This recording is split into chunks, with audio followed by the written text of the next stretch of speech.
Bonjour, c'est Fabien. Dans cette vidéo, je partage avec vous comment intégrer un graphique Google Sheet dans Slide. Donc Slide, c'est l'équivalent de PowerPoint, mais avec la suite de Google. Donc pour ça, il faut déjà avoir créé un compte Google. Si vous ne savez pas comment procéder, j'ai créé une vidéo sur ma chaîne. Je vous mettrai le lien dans la description, bien entendu, c'est gratuit. Alors, donc comment procéder? Donc dans un premier temps, je vais créer un graphique dans Google Sheet et ensuite je vais l'intégrer dans Slide. Donc j'ai repris deux clients, donc je vais créer un graphique tout simple.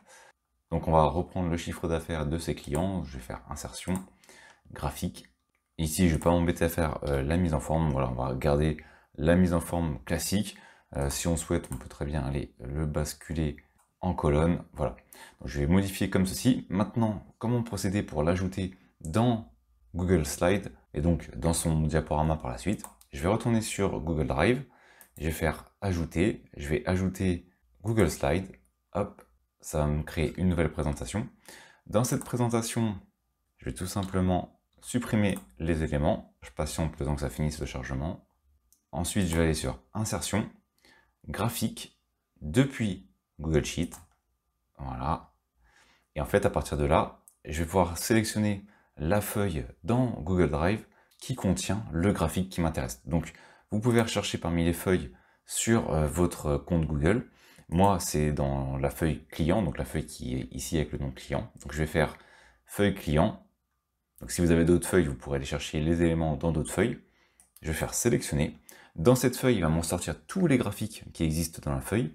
Moi, je vais sélectionner ce graphique, puisque de toute façon, j'en ai qu'un. Mais si vous avez 10 graphiques, et 10 graphiques différents, ça peut être des courbes, ça peut être même des cartes, ça peut être peu importe ce que c'est comme type de graphique. À partir du moment où vous avez un graphique, vous allez pouvoir l'importer dans votre présentation. Donc, je vais faire la sélection de mon graphique et ensuite importer. Donc, ça l'ajoute directement dans ma présentation.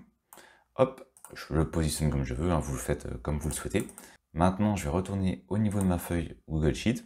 Et vous allez voir que si je modifie un élément, par exemple ici, je vais modifier l'élément. Je vais indiquer 22 000. Donc j'ai changé pour le client 2, 22 000 en février. Donc ça a modifié ici 22 000 en février. On peut regarder que si je retourne sur ma présentation, actuellement c'est pas modifié, hein, c'est toujours à peu près 12 000, donc ce que c'était avant. Sauf que maintenant, j'ai la possibilité de mettre à jour directement ce graphique en fonction du graphique initial puisqu'ils sont liés.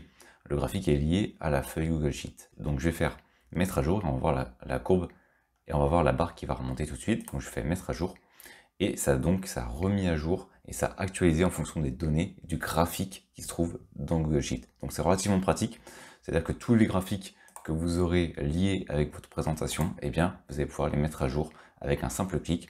Vous les mettez à jour dans Google Sheet en fonction des nouvelles données que vous avez et vous n'avez plus qu'ensuite à mettre à jour directement dans votre présentation. Et pour ça, on a juste à cliquer sur mettre à jour qui apparaîtra. Et à la fin, vous pouvez lancer soit votre diaporama, soit vous pouvez également l'exporter comme pour n'importe quel type de diaporama et votre graphique sera intégré dans ce dernier. Merci d'avoir suivi cette vidéo jusqu'à la fin. Si cette dernière vous a été utile, vous pouvez la partager ou simplement ajouter un pouce bleu. Cela participe à faire découvrir cette vidéo. Vous pouvez également vous abonner à la chaîne et activer les notifications. Je publie régulièrement du contenu. Merci et je vous dis à bientôt pour une nouvelle vidéo.